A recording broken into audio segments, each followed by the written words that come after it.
This is how we ride. This is how we do. Something that's very interesting, ladies and gentlemen, very, very interesting going around in the racing world right now is something that I was talking about for a long, long time. And it looks like we are slowly becoming assimilated and getting closer to a situation where it might be all the big money in NASCAR versus the World of Outlaws. I think that's what's coming. I told them to play nice with Kyle Larson because his buddies have a lot more money than you. You know, I was more so referencing Penske and other guys who are, you know, very extremely successful in the pocketbook area. But another guy who's pretty successful is this Justin Marks. Now, Justin Marks, obviously, Trackhouse from the NASCAR ranks, very successful NASCAR team with Ross Chastain, the Moose Club, as well as Daniel Suarez from down south.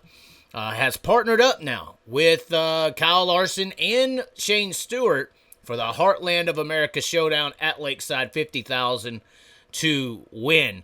Not really explaining what kind of partnership. Looks like maybe helping out this or that. But this partnership actually does have some history to it. Obviously, Larson Marks Racing, if anyone remembers the 2-car that Kyle Larson came out with, it was Larson Marks Racing and Shane Stewart drove a couple years ago on the World Outlaw Tour. That is Justin Marks, that Larson Marks Racing. The Marks in that was Justin Marks, and then Larson took it over, and then it ultimately ended with Carson Macedo driving the car after the whole N-word debacle. So this relationship between Justin Marks and Kyle Larson has some history behind it, has some years behind it, and it's a very interesting one now that Justin Marks is starting to bleed over into dirt racing again. Obviously, he does have a history of being a dirt track fan and things like that. If you've listened to him on the Dale Jr. Download, etc., he explains his dirt track lineage. So it's a very interesting combination. People are saying, oh, it's going to NASCAR us up. I just think it's going to give some more exposure to this sport. But once again, this is somewhat of another warning shot to some of these big shots who are not as big as they think they are. And that's my point to some of the outlaw people and all these other people who are, you know, restricting drivers and this and that. I mean, if Justin Marks and Kyle Larson and Penske with USAC or anything along these lines, Hendrick Motorsports gets involved and they come out with a series that's $100,000 to win every single week or every other 2 weeks, and it's $10,000 to start. They bring some real money to this sport. The World Outlaws can be a thing of the past. And you know, I'm talking about this, but even this major publication here, Outlaws, High Limit, all this stuff, is even mentioning it here. The World Outlaws runs a tight ship. Teams signing on full-time require permissions to race outside its series, even if there are few or no schedule conflicts that World Outlaws executives see as an intrusion now. That might not be the case in the future as Kyle Larson and Brad Sweet inevitably expand the High Limit Sprint Car Series. Think about what I was just talking about. Now they're explaining this.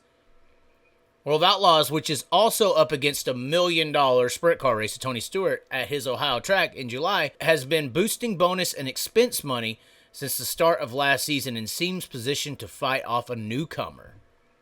Wow, so they're going into it. Rather than NASCAR versus Formula One or IndyCar, racing's potential fight could shape up as World Outlaw versus High Limit. Wow. Talk about taking the words out of my mouth. And play out along the lines of the schism between the PGA Tour and LIV Golf, LIV Golf. But whereas Greg Norman is far removed from past accomplishments and having trouble opening doors at U.S. country clubs, the guy running LIV Golf, a team of Kyle Larson and Justin Marks likely won't have trouble getting phone calls returned. So this is what I was just kind of, I read the bottom of this. That's all the way at the bottom of this, but that's basically what I'm saying. Look out. I was saying this 6-7 months ago. Be nice. You don't want to upset some of these guys who are associated with Kyle Larson. You're not going to be able to outbid them. I'm just saying. Play nice. I don't know if anybody signed this new proposed exclusivity program thing for the Outlaws next year, but I'll tell you what. I mean, at this point, you need to beg. You need to beg. You need to publicly retract that exclusivity offer and put something together that's a little bit better before you get wiped off the table. Most people don't even know what the World of Outlaws are. They know, Justin Marks, Trackhouse has a bigger name brand than the World of Outlaws. Guaranteed. Bet you any amount of money you want. Kyle Larson has a bigger name, more relevant in the world. You go up to most people, ask them what the World of Outlaws are.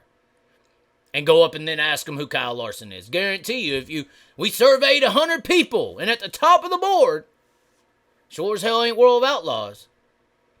It would go probably Kyle Larson, Trackhouse, Justin Marks, then World of Outlaws. Justin Marks' World of Outlaws might be close. Trackhouse, though, way bigger brand.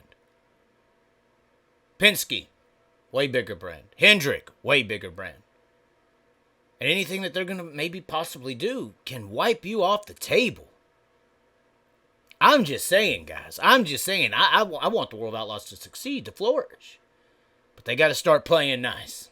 It's a whole new world in today's society. The social domain runs so much.